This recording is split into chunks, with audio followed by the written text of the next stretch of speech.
ಅವರ ತಂಡ ವಾಪಸ್ ಹೋದ ಬಳಿಕ ಈಗ ಮ್ಯಾನ್ಯುಯಲಿ ಯಾವ ಕಾರಣಕ್ಕೋಸ್ಕರ ಈ ಒಂದು ಕಾರ್ಯಾಚರಣೆ ಮಾಡ್ತಾ ಇದ್ದಾರೆ ಅಂತೇಳಿ ನಮಗೂ ಕೂಡ ಇದೇ ಒಂದು ರೀತಿಯಾದಂತಹ ಪ್ರಶ್ನೆಗಳು ಎದ್ದಿತ್ತು. ಆದ್ರೆ ಪ್ರಮುಖವಾಗಿ ಇಲ್ಲಿ ಕೋರ್ಟ್ ಸೂಚನೆಯಂತೆ ಸರ್ಕಾರ ರಚನೆ ಮಾಡಿರುವಂತಹ ಎಸ್ಐಟಿ ತನಿಖಾ ತಂಡಕ್ಕೆ ಉತ್ಖನನವನ್ನ ಮಾಡಿ ಸತ್ಯ ಶೋಧನೆಯನ್ನ ಹೊರ ತರಬೇಕು ಅನ್ನೋದು ಅವರಿಗೆ ಕೊಟ್ಟಿರುವಂತಹ ಸೂಚನೆ. ಹಾಗಾಗಿ ಆ ಒಂದು ಸೂಚನೆ ಹಿನ್ನೆಲೆ ಈ ಒಂದು ಕಾರ್ಯಾಚರಣೆ ನಡೀತಾ ಇರುವಂತದ್ದು. ತಂತ್ರಗಾರಿಕೆ ಮೂಲಕ ಯಾವುದೇ ರೀತಿಯಾದಂತಹ ಕುರುಹುಗಳು ಪತ್ತೆ ಆಗಿಲ್ಲ ಅನ್ನೋ ಕಾರಣಕ್ಕೆ ಈ ಒಂದು ಕಾರ್ಯಾಚರಣೆಯನ್ನ ಅಂತ್ಯಗೊಳಿಸೋದಕ್ಕೆ ಸಾಧ್ಯವಿಲ್ಲ. ಹಾಗಾಗಿ ಅಲ್ಲಿ ಉತ್ಖನನ ಕಾರ್ಯಾಚರಣೆಯನ್ನ ಮಾಡಲೇಬೇಕಾದಂತಹ ಪ್ರಕ್ರಿಯೆ, ಅದು ಪ್ರೋಟೋಕಾಲ್ ಕೂಡ. ಆ ಒಂದು ಪ್ರೋಟೋಕಾಲ್ ಅನ್ನ ಈಗ ಇಲ್ಲಿ ಫಾಲೋ ಮಾಡ್ತಿದ್ದಾರೆ ಅಂತಂದ್ರೂ ಕೂಡ ತಪ್ಪಾಗೋದಿಲ್ಲ. ನೋಡಿ, ಮುಸುಕುದಾರಿ ವ್ಯಕ್ತಿ ತೋರಿಸಿದಂತಹ ಜಾಗದಲ್ಲಿ ಎರಡೆರಡು ಹಿಟಾಚಿಗಳ ಮೂಲಕ ಎರಡೆರಡು ಜಾಗದಲ್ಲಿ ಈಗ ಮಣ್ಣನ್ನ ತೆಗೆಯುವಂತ ಕೆಲಸವನ್ನ ಮಾಡಲಾಗ್ತಾ ಇದೆ. ಅಲ್ಲಿ ದೊಡ್ಡದಾದಂತಹ ಜೆಸಿಬಿ ಒಂದು ಕಡೆ ಹಿಟಾಚಿ ಮೂಲಕ ಮಣ್ಣನ್ನ ತೆಗಿತಾ ಇದ್ರೆ ಸಂಪೂರ್ಣವಾಗಿ ವಿಡಿಯೋವನ್ನ ಮಾಡಿಕೊಳ್ಳಲಾಗ್ತಾ ಇದೆ. ಅಲ್ಲಿ ಏನಾದ್ರೂ ಸಿಗ್ತಾ ಇದೆಯಾ ಅನ್ನೋದು. ಶ್ರೀಲಕ್ಷ್ಮಿ, ಈಗ ಮಳೆ ಕೂಡ ಆರಂಭ ಆಗ್ತಾ ಇದೆ. ಈ ಒಂದು ಕಾರ್ಯಾಚರಣೆಗೆ ಮಳೆ ಕೂಡ ಅಡ್ಡಿ ಆಗುತ್ತಾ ಅಥವಾ ಮಳೆ ಬಂದ್ರೂ ಕೂಡ ಕಾರ್ಯಾಚರಣೆಯನ್ನ ಮುಂದುವರಿಸ್ತಾರ ಅನ್ನೋದು ತೀವ್ರ ಕುತೂಹಲ ಅಂತೂ ಕೆರಳಿಸ್ತಾ ಇದೆ. ಆದ್ರೆ ಶ್ರೀಲಕ್ಷ್ಮಿ ನೋಡಿ, ಇಲ್ಲಿ ಒಂದು ಕಡೆ ಮೆಸ್ಕಾಂ ಸಿಬ್ಬಂದಿಯನ್ನು ಕೂಡ ಇರಿಸಿಕೊಳ್ಳಲಾಗಿದೆ. ಈ ಒಂದು ಎರಡು ವಿದ್ಯುತ್ ಕಂಬಗಳೇನಿದೆ ಆ ಎರಡು ವಿದ್ಯುತ್ ಕಂಬಗಳಲ್ಲೂ ಕೂಡ ಯಾವುದೇ ರೀತಿಯಾದಂತಹ ವಿದ್ಯುತ್ ಪ್ರಸರಣ ಆಗಬಾರದು ಅನ್ನೋ ಕಾರಣಕ್ಕೋಸ್ಕರ ಅದನ್ನ ವಿದ್ಯುತ್ ಕಡಿತಗೊಳಿಸಿ, ಜೊತೆಗೆ ವಿದ್ಯುತ್ ಕಂಬಗಳಿಗೆ ಯಾವುದೇ ರೀತಿಯಂತ ಏನಾದರೂ ಹಾನಿ ಆದ್ರೆ ಅಥವಾ ಯಾವುದೇ ರೀತಿಯಂತ ಅನಾಹುತ ಸಂಭವಿಸಬಾರದು ಅನ್ನೋ ಕಾರಣಕ್ಕೋಸ್ಕರ ಮುಂಜಾಗ್ರತಾ ಕ್ರಮವಾಗಿ ಮೆಸ್ಕಾಂ ತಂಡವನ್ನ ಕೂಡ ಸುಮಾರು 5 ಜನ ಮೆಸ್ಕಾಂ ಸಿಬ್ಬಂದಿಗಳನ್ನ ಇಲ್ಲೇ ಇರಿಸಿರುವಂತಹ ಕೆಲಸವನ್ನ ಕೂಡ ನಾವು ಗಮನಿಸಬಹುದು. ಪೊಲೀಸರಿದ್ದಾರೆ ರಸ್ತೆಯಲ್ಲಿ, ಪೊಲೀಸರ ಪಕ್ಕದಲ್ಲಿ ಟ್ರಾಫಿಕ್ ಪೊಲೀಸರಿದ್ದಾರೆ, ಅವರ ಪಕ್ಕದಲ್ಲಿ ಮೆಸ್ಕಾಂ ಸಿಬ್ಬಂದಿಗಳಿದ್ದಾರೆ. ಮೆಸ್ಕಾಂ ಸಿಬ್ಬಂದಿಯ ಬಳಿಕ ಎಸ್ಐಟಿ ತನಿಖಾ ತಂಡ ಇರುವುದನ್ನ ಗಮನಿಸಬಹುದು. ಆ ಬಳಿಕ ಅಲ್ಲಿ ಸ್ಟೆಲ್ಲಾ ವರ್ಗೀಸ್ ಎಸಿ ಇದ್ದಾರೆ, ಅವರ ಪಕ್ಕದಲ್ಲೇ ನಿಂತಿದ್ದಾನೆ ಮುಸುಕುದಾರಿ ವ್ಯಕ್ತಿ ಕೂಡ. ಆತ ಕೂಡ ಅಲ್ಲಿಂದ ಎಲ್ಲವನ್ನು ಕೂಡ ನಿಂತು ಆತ ನೋಡ್ತಿದ್ದಾನೆ. ಆತ ಹೇಳುವಂತಹ ಜಾಗದಲ್ಲಿ ಉತ್ಖನನವನ್ನ ಕೂಡ ಮಾಡಲಾಗ್ತಾ ಇದೆ. ಜೊತೆಗೆ ಕೇವಲ ಈ 2 ಪಾಯಿಂಟ್ ಅಲ್ಲ, ಅಥವಾ ಈ ಎಲ್ಲಾ ಜಾಗದಲ್ಲೂ ಕೂಡ ಅಗಿತಾ ಹೋಗ್ತಾರ, ಎಷ್ಟೊತ್ತವರೆಗೂ ಕೂಡ ಮಣ್ಣನ್ನ ತೆಗೆಯುವಂತಹ ಕೆಲಸ ಆಗುತ್ತೆ. ಈ ಒಂದು ಜಾಗದಲ್ಲಿ ಕಳೆಬರಹ ಸಿಗುತ್ತಾ ಇಲ್ವಾ, ಈ ರೀತಿಯಾದಂತಹ ಕುತೂಹಲ ಕ್ಷಣ ಕ್ಷಣಕ್ಕೂ ಕೂಡ ಹೆಚ್ಚಾಗಿಸ್ತಾ ಇದೆ. ಆತನೇ ತಿಳಿಸಿರುವಂತೆ ಶ್ರೀಲಕ್ಷ್ಮಿ 15 ಅಡಿ ಆಳದಲ್ಲಿ ಹೂತಿಟ್ಟಿರೋದಾಗಿ ಆತ ಕೊಟ್ಟಿರುವಂತಹ ಮಾಹಿತಿ. ಹಾಗಾಗಿ 15 ಅಡಿ ಆಳದವರೆಗೂ ಮಣ್ಣನ್ನ ತೆಗೆದು ಆ ಬಳಿಕ ಮತ್ತೂ ಒಂದಷ್ಟು 5 ಅಡಿ ಆಳದವರೆಗೂ ಕೂಡ ತೆಗೆದು ಅಲ್ಲಿ ನೋಡುವಂತ ಕೆಲಸವನ್ನ ಮಾಡಲಾಗುತ್ತೆ. ಮುಸುಕುದಾರಿ ವ್ಯಕ್ತಿ ಹತ್ರ ಎಸ್ಐಟಿ ತನಿಖಾ ತಂಡ ಜೊತೆಗೆ ಸೋಕೋ ಟೀಮ್ ಮಾತುಕತೆಯನ್ನು ನಡೆಸ್ತಾ ಇರುವಂತಹ ದೃಶ್ಯವನ್ನ ಕೂಡ ಇಲ್ಲಿ ಗಮನಿಸ್ತಾ ಇದೀವಿ. ಇಲ್ಲಿ ಕುತೂಹಲ ಅಂತೂ ಇದ್ದೇ ಇದೆ ಶ್ರೀಲಕ್ಷ್ಮಿ. ತಂತ್ರಗಾರಿಕೆ ಮೂಲಕ ಏನು ಪತ್ತೆ ಹಚ್ಚೋದಕ್ಕೆ ಸಾಧ್ಯ ಆಗಿಲ್ಲ ಅಂತಂದ ಮೇಲೆ ಮ್ಯಾನ್ಯುಯಲಿ ಏನಾದ್ರೂ ಪತ್ತೆ ಆಗಬಹುದಾ ಅನ್ನೋದು ಒಂದು ಕಡೆ ಎಸ್ಐಟಿ ತನಿಖಾ ತಂಡಕ್ಕೆ ಒಂದು ವಿಚಾರವನ್ನ ಇಟ್ಟುಕೊಂಡು ಈಗ ಈ ಒಂದು ಕಾರ್ಯಾಚರಣೆಯನ್ನ ಕೂಡ ಮಾಡಲಾಗ್ತದೆ.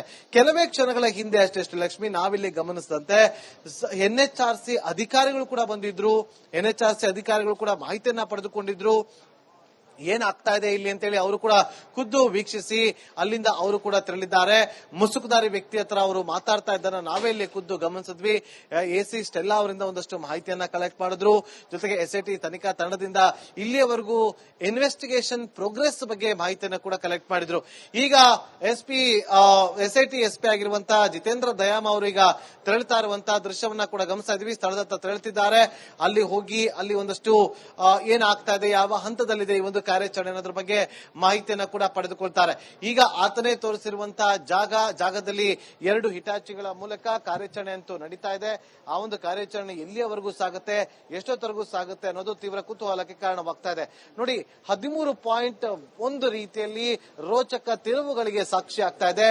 ರೋಚಕ ಘಟ್ಟಕ್ಕೆ ಇದು ತಲುಪುತ್ತಾ ಅಥವಾ ಗೇಮ್ ಚೇಂಜರ್ ಆಗುತ್ತಾ ಈ ಒಂದು ಪಾಯಿಂಟ್ ಅಂತೇಳಿ ಕುತೂಹಲ ಅಂತೂ ಕೇಳಿಸ್ತಾ ಇದೆ. ಯಾಕೆಂತಂದ್ರೆ ತಂತ್ರಗಾರಿಕೆ ಬಂತು, ತಂತ್ರಗಾರಿಕೆಯಲ್ಲಿ ಪತ್ತೆ ಹಚ್ಚುವ ಕೆಲಸ ಆಯ್ತು. ನೋಡಿ, ಈಗ ಮಳೆ ಶುರುವಾಯಿತು ಶ್ರೀಲಕ್ಷ್ಮಿ. ಮಳೆಯಿಂದ ಒಂದಷ್ಟು ಅಡ್ಡಿ ಆಗ್ತಾ ಇದೆ. ಎಲ್ಲರೂ ಕೂಡ ಛತ್ರಿಗಳನ್ನು ಹಿಡಿದುಕೊಂಡು ಅಲ್ಲಿ ನಿಲ್ಲುವಂತ ಕೆಲಸವನ್ನ ಕೂಡ ಮಾಡ್ತಿದ್ದಾರೆ. ಹಾಗಾಗಿ ಕಾರ್ಯಾಚರಣೆ ಸ್ಥಗಿತಗೊಳ್ಳುತ್ತಾ ಅಥವಾ ಮಳೆಯಲ್ಲಿಯೇ ಕಂಟಿನ್ಯೂ ಮಾಡ್ತಾರ ಅನ್ನೋದು ಒಂದಷ್ಟು ಕುತೂಹಲಕ್ಕೆ ಕಾರಣವಾಗ್ತಾ ಇದೆ. ನೋಡಿ, 2 ಜೆಸಿಬಿಗಳ 2 ಹಿಟಾಚಿಗಳ ಮೂಲಕ ಅಲ್ಲಿ ಕಾರ್ಯಾಚರಣೆ ಅಂತೂ ನಡೀತಾ ಇದೆ. ಈ ಕಾರ್ಯಾಚರಣೆಯಲ್ಲಿ ಏನಾದ್ರೂ ಕಳೆ ಬರಹಗಳು ಸಿಗುತ್ತಾ, ಒಂದು ವೇಳೆ ಸಿಕ್ಕಿದೆ ಆದ್ರೆ ಮಹತ್ವದ ತಿರುವು ಈ ಒಂದು ಪ್ರಕರಣದಲ್ಲಿ. ಅವರ ತಂಡ ವಾಪಸ್ ಹೋದ ಬಳಿಕ ಈಗ ಮ್ಯಾನ್ಯುಯಲಿ ಯಾವ ಕಾರಣಕ್ಕೋಸ್ಕರ ಈ ಒಂದು ಕಾರ್ಯಾಚರಣೆ ಮಾಡ್ತಾ ಇದ್ದಾರೆ ಅಂತೇಳಿ ನಮಗೂ ಕೂಡ ಇದೇ ಒಂದು ರೀತಿಯಾದಂತಹ ಪ್ರಶ್ನೆಗಳು ಎದ್ದಿತ್ತು. ಆದ್ರೆ ಪ್ರಮುಖವಾಗಿ ಇಲ್ಲಿ ಕೋರ್ಟ್ ಸೂಚನೆಯಂತೆ ಸರ್ಕಾರ ರಚನೆ ಮಾಡಿರುವಂತಹ ಎಸ್ಐಟಿ ತನಿಖಾ ತಂಡಕ್ಕೆ ಉತ್ಖನನವನ್ನ ಮಾಡಿ ಸತ್ಯ ಶೋಧನೆಯನ್ನ ಹೊರ ತರಬೇಕು ಅನ್ನೋದು ಅವರಿಗೆ ಕೊಟ್ಟಿರುವಂತಹ ಸೂಚನೆ. ಹಾಗಾಗಿ ಆ ಒಂದು ಸೂಚನೆ ಹಿನ್ನೆಲೆ ಈ ಒಂದು ಕಾರ್ಯಾಚರಣೆ ನಡೀತಾ ಇರುವಂತದ್ದು. ತಂತ್ರಗಾರಿಕೆ ಮೂಲಕ ಯಾವುದೇ ರೀತಿಯಾದಂತಹ ಕುರುಹುಗಳು ಪತ್ತೆ ಆಗಿಲ್ಲ ಅನ್ನೋ ಕಾರಣಕ್ಕೆ ಈ ಒಂದು ಕಾರ್ಯಾಚರಣೆಯನ್ನ ಅಂತ್ಯಗೊಳಿಸೋದಕ್ಕೆ ಸಾಧ್ಯವಿಲ್ಲ. ಹಾಗಾಗಿ ಅಲ್ಲಿ ಉತ್ಖನನ ಕಾರ್ಯಾಚರಣೆಯನ್ನ ಮಾಡಲೇಬೇಕಾದಂತಹ ಪ್ರಕ್ರಿಯೆ, ಅದು ಪ್ರೋಟೋಕಾಲ್ ಕೂಡ.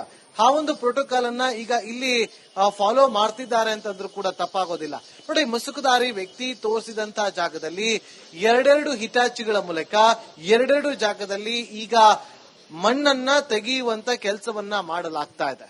ಅಲ್ಲಿ ದೊಡ್ಡದಾದಂತಹ ಜೆಸಿಬಿ ಒಂದು ಕಡೆ ಹಿಟಾಚಿ ಮೂಲಕ ಮಣ್ಣನ್ನ ತೆಗಿತಾ ಇದ್ರೆ ಸಂಪೂರ್ಣವಾಗಿ ವಿಡಿಯೋವನ್ನ ಮಾಡಿಕೊಡಲಾಗ್ತಾ ಇದೆ. ಅಲ್ಲಿ ಏನಾದ್ರೂ ಸಿಗ್ತಾ ಇದೆಯಾ ಅನ್ನೋದು.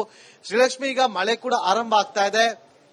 ಈ ಒಂದು ಕಾರ್ಯಾಚರಣೆಗೆ ಮಳೆ ಕೂಡ ಅಡ್ಡಿ ಆಗುತ್ತಾ ಅಥವಾ ಮಳೆ ಬಂದ್ರೂ ಕೂಡ ಕಾರ್ಯಾಚರಣೆಯನ್ನ ಮುಂದುವರಿಸ್ತಾರ ಅನ್ನೋದು ತೀವ್ರ ಕುತೂಹಲ ಅಂತೂ ಕೇಳಿಸ್ತಾ ಇದೆ. ಆದ್ರೆ ಶ್ರೀಲಕ್ಷ್ಮಿ ನೋಡಿ, ಇಲ್ಲಿ ಒಂದು ಕಡೆ ಮೆಸ್ಕಾಂ ಸಿಬ್ಬಂದಿಯನ್ನು ಕೂಡ ಇರಿಸಿಕೊಳ್ಳಲಾಗಿದೆ. ಈ ಒಂದು 2 ವಿದ್ಯುತ್ ಕಂಬಗಳೇನಿದೆ ಆ 2 ವಿದ್ಯುತ್ ಕಂಬಗಳಲ್ಲೂ ಕೂಡ ಯಾವುದೇ ರೀತಿಯಾದಂತಹ ವಿದ್ಯುತ್ ಪ್ರಸರಣ ಆಗಬಾರದು ಅನ್ನೋ ಕಾರಣಕ್ಕೋಸ್ಕರ ಅದನ್ನ ವಿದ್ಯುತ್ ಕಡಿತಗೊಳಿಸಿ, ಜೊತೆಗೆ ವಿದ್ಯುತ್ ಕಂಬಗಳಿಗೆ ಯಾವುದೇ ರೀತಿಯಂತ ಏನಾದರೂ ಹಾನಿ ಆದ್ರೆ ಅಥವಾ ಯಾವುದೇ ರೀತಿಯಂತ ಅನಾಹುತ ಸಂಭವಿಸಬಾರದು ಅನ್ನೋ ಕಾರಣಕ್ಕೋಸ್ಕರ ಮುಂಜಾಗ್ರತಾ ಕ್ರಮವಾಗಿ ಮೆಸ್ಕಾಂ ತಂಡವನ್ನ ಕೂಡ ಸುಮಾರು 5 ಜನ ಮೆಸ್ಕಾಂ ಸಿಬ್ಬಂದಿಗಳನ್ನ ಇಲ್ಲೇ ಇರಿಸಿರುವಂತಹ ಕೆಲಸವನ್ನ ಕೂಡ ನಾವು ಗಮನಿಸಬಹುದು. ಪೊಲೀಸರಿದ್ದಾರೆ ರಸ್ತೆಯಲ್ಲಿ, ಪೊಲೀಸರ ಪಕ್ಕದಲ್ಲಿ ಟ್ರಾಫಿಕ್ ಪೊಲೀಸರಿದ್ದಾರೆ, ಅವರ ಪಕ್ಕದಲ್ಲಿ ಮೆಸ್ಕಾಂ ಸಿಬ್ಬಂದಿಗಳಿದ್ದಾರೆ. ಮೆಸ್ಕಾಂ ಸಿಬ್ಬಂದಿಯ ಬಳಿಕ ಎಸ್ಐಟಿ ತನಿಖಾ ತಂಡ ಇರುವುದನ್ನ ಗಮನಿಸಬಹುದು. ಆ ಬಳಿಕ ಅಲ್ಲಿ ಸ್ಟೆಲ್ಲಾ ವರ್ಗೀಸ್ ಎಸಿ ಇದ್ದಾರೆ, ಅವರ ಪಕ್ಕದಲ್ಲೇ ನಿಂತಿದ್ದಾನೆ ಮುಸುಕುದಾರಿ ವ್ಯಕ್ತಿ ಕೂಡ. ಆತ ಕೂಡ ಅಲ್ಲಿಂದ ಎಲ್ಲವನ್ನು ಕೂಡ ನಿಂತು ಆತ ನೋಡ್ತಿದ್ದಾನೆ. ಆತ ಹೇಳುವಂತಹ ಜಾಗದಲ್ಲಿ ಉತ್ಖನನವನ್ನ ಕೂಡ ಮಾಡಲಾಗ್ತಾ ಇದೆ. ಜೊತೆಗೆ ಕೇವಲ ಈ 2 ಪಾಯಿಂಟ್ ಅಲ್ಲ, ಅಥವಾ ಈ ಎಲ್ಲಾ ಜಾಗದಲ್ಲೂ ಕೂಡ ಅಗಿತಾ ಹೋಗ್ತಾರ, ಎಷ್ಟೊತ್ತವರೆಗೂ ಕೂಡ ಮಣ್ಣನ್ನ ತೆಗೆಯುವಂತ ಕೆಲಸ ಆಗುತ್ತೆ. ಈ ಒಂದು ಜಾಗದಲ್ಲಿ ಕಳೆಬರಹ ಸಿಗುತ್ತಾ ಇಲ್ವಾ, ಈ ರೀತಿಯಾದಂತಹ ಕುತೂಹಲ ಕ್ಷಣ ಕ್ಷಣಕ್ಕೂ ಕೂಡ ಹೆಚ್ಚಾಗಿಸ್ತಾ ಇದೆ. ಆತನೇ ತಿಳಿಸಿರುವಂತೆ ಶ್ರೀಲಕ್ಷ್ಮಿ 15 ಅಡಿ ಆಳದಲ್ಲಿ ಹೂತಿಟ್ಟಿರೋದಾಗಿ ಆತ ಕೊಟ್ಟಿರುವಂತಹ ಮಾಹಿತಿ. ಹಾಗಾಗಿ 15 ಅಡಿ ಆಳದವರೆಗೂ ಮಣ್ಣನ್ನ ತೆಗೆದು ಆ ಬಳಿಕ ಮತ್ತೂ ಒಂದಷ್ಟು 5 ಅಡಿ ಆಳದವರೆಗೂ ಕೂಡ ತೆಗೆದು ಅಲ್ಲಿ ನೋಡುವಂತ ಕೆಲಸವನ್ನ ಮಾಡಲಾಗುತ್ತೆ. ಮುಸುಕುದಾರಿ ವ್ಯಕ್ತಿ ಹತ್ರ ಎಸ್ಐಟಿ ತನಿಖಾ ತಂಡ ಜೊತೆಗೆ ಸೋಕೋ ಟೀಮ್ ಮಾತುಕತೆಯನ್ನು ನಡೆಸ್ತಾ ಇರುವಂತಹ ದೃಶ್ಯವನ್ನ ಕೂಡ ಇಲ್ಲಿ ಗಮನಿಸ್ತಾ ಇದೀವಿ. ಇಲ್ಲಿ ಕುತೂಹಲ ಅಂತೂ ಇದ್ದೇ ಇದೆ ಶ್ರೀಲಕ್ಷ್ಮಿ. ತಂತ್ರಗಾರಿಕೆ ಮೂಲಕ ಏನು ಪತ್ತೆ ಹಚ್ಚೋದಕ್ಕೆ ಸಾಧ್ಯ ಆಗಿಲ್ಲ ಅಂತಂದ ಮೇಲೆ ಮ್ಯಾನ್ಯುಯಲಿ ಏನಾದ್ರೂ ಪತ್ತೆ ಆಗಬಹುದಾ ಅನ್ನೋದು ಒಂದು ಕಡೆ ಎಸ್ಐಟಿ ತನಿಖಾ ತಂಡಕ್ಕೆ ಒಂದು ವಿಚಾರವನ್ನ ಇಟ್ಟುಕೊಂಡು ಈಗ ಈ ಒಂದು ಕಾರ್ಯಾಚರಣೆಯನ್ನ ಕೂಡ ಮಾಡಲಾಗ್ತದೆ. ಕೆಲವೇ ಕ್ಷಣಗಳ ಹಿಂದೆ ಅಷ್ಟೇ ಶ್ರೀಲಕ್ಷ್ಮಿ, ನಾವಿಲ್ಲಿ ಗಮನಿಸಿದಂತೆ ಎನ್ಎಚ್ಆರ್ಸಿ ಅಧಿಕಾರಿಗಳು ಕೂಡ ಬಂದಿದ್ರು. ಎನ್ಎಚ್ಆರ್ಸಿ ಅಧಿಕಾರಿಗಳು ಕೂಡ ಮಾಹಿತಿಯನ್ನ ಪಡೆದುಕೊಂಡಿದ್ರು. ಏನಾಗ್ತಾ ಇದೆ ಇಲ್ಲಿ ಅಂತೇಳಿ ಅವರು ಕೂಡ ಖುದ್ದು ವೀಕ್ಷಿಸಿ ಅಲ್ಲಿಂದ ಅವರು ಕೂಡ ತೆರಳಿದ್ದಾರೆ. ಮುಸುಕುದಾರಿ ವ್ಯಕ್ತಿ ಹತ್ರ ಅವರು ಮಾತಾಡ್ತಾ ಇದ್ದಾರ ನಾವೇ ಇಲ್ಲಿ ಖುದ್ದು ಗಮನಿಸಿದ್ವಿ. ಎಸಿ ಸ್ಟೆಲ್ಲಾ ಅವರಿಂದ ಒಂದಷ್ಟು ಮಾಹಿತಿಯನ್ನ ಕಲೆಕ್ಟ್ ಮಾಡಿದ್ರು. ಜೊತೆಗೆ ಎಸ್ಐಟಿ ತನಿಖಾ ತಂಡದಿಂದ ಇಲ್ಲಿಯವರೆಗೂ ಇನ್ವೆಸ್ಟಿಗೇಷನ್ ಪ್ರೋಗ್ರೆಸ್ ಬಗ್ಗೆ ಮಾಹಿತಿಯನ್ನ ಕೂಡ ಕಲೆಕ್ಟ್ ಮಾಡಿದ್ರು. ಈಗ ಎಸ್ಐಟಿ ಎಸ್ಪಿ ಆಗಿರುವಂತಹ ಜಿತೇಂದ್ರ ದಯಾಮ್ ಅವರು ಈಗ ತೆರಳುತ್ತಾ ಇರುವಂತಹ ದೃಶ್ಯವನ್ನ ಕೂಡ ಗಮನಿಸ್ತಾ ಇದ್ವಿ. ಸ್ಥಳದತ್ತ ತೆರಳುತ್ತಿದ್ದಾರೆ. ಅಲ್ಲಿ ಹೋಗಿ ಅಲ್ಲಿ ಒಂದಷ್ಟು ಏನಾಗ್ತಾ ಇದೆ, ಯಾವ ಹಂತದಲ್ಲಿದೆ ಈ ಒಂದು ಕಾರ್ಯಾಚರಣೆ ಅನ್ನೋದ್ರ ಬಗ್ಗೆ ಮಾಹಿತಿಯನ್ನ ಕೂಡ ಪಡೆದುಕೊಳ್ತಾರೆ. ಈಗ ಆತನೇ ತೋರಿಸಿರುವಂತಹ ಜಾಗದಲ್ಲಿ 2 ಹಿಟಾಚಿಗಳ ಮೂಲಕ ಕಾರ್ಯಾಚರಣೆ ಅಂತೂ ನಡೀತಾ ಇದೆ. ಆ ಒಂದು ಕಾರ್ಯಾಚರಣೆ ಎಲ್ಲಿಯವರೆಗೂ ಸಾಗುತ್ತೆ, ಎಷ್ಟೊತ್ತವರೆಗೂ ಸಾಗುತ್ತೆ ಅನ್ನೋದು ತೀವ್ರ ಕುತೂಹಲಕ್ಕೆ ಕಾರಣವಾಗ್ತಾ ಇದೆ. ನೋಡಿ, 13 ಪಾಯಿಂಟ್ ಒಂದು ರೀತಿಯಲ್ಲಿ ರೋಚಕ ತಿರುವುಗಳಿಗೆ ಸಾಕ್ಷಿ ಆಗ್ತಾ ಇದೆ.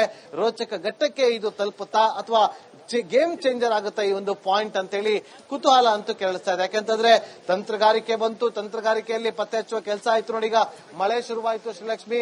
ಮಳೆಯಿಂದ ಒಂದಷ್ಟು ಅಡ್ಡಿ ಆಗ್ತಾ ಇದೆ. ಎಲ್ಲರೂ ಕೂಡ ಛತ್ರಿಗಳನ್ನು ಹಿಡಿದುಕೊಂಡು ಅಲ್ಲಿ ನಿಲ್ಲುವಂತ ಕೆಲಸವನ್ನ ಕೂಡ ಮಾಡ್ತಿದ್ದಾರೆ. ಹಾಗಾಗಿ ಕಾರ್ಯಾಚರಣೆ ಸ್ಥಗಿತಗೊಳ್ಳುತ್ತಾ ಅಥವಾ ಮಳೆಯಲ್ಲಿಯೇ ಕಂಟಿನ್ಯೂ ಮಾಡ್ತಾರ ಅನ್ನೋದು ಒಂದಷ್ಟು ಕುತೂಹಲಕ್ಕೆ ಕಾರಣವಾಗ್ತಾ ಇದೆ. ನೋಡಿ, 2 ಜೆಸಿಬಿಗಳ 2 ಹಿಟಾಚಿಗಳ ಮೂಲಕ ಅಲ್ಲಿ ಕಾರ್ಯಾಚರಣೆ ಅಂತೂ ನಡೀತಾ ಇದೆ. ಈ ಕಾರ್ಯಾಚರಣೆಯಲ್ಲಿ ಏನಾದ್ರೂ ಕಳೆ ಬರಹಗಳು ಸಿಗುತ್ತಾ, ಒಂದು ವೇಳೆ ಸಿಕ್ಕಿದ್ದೆ ಆದ್ರೆ ಮಹತ್ವದ ತಿರುವು ಈ ಒಂದು ಪ್ರಕರಣದಲ್ಲಿ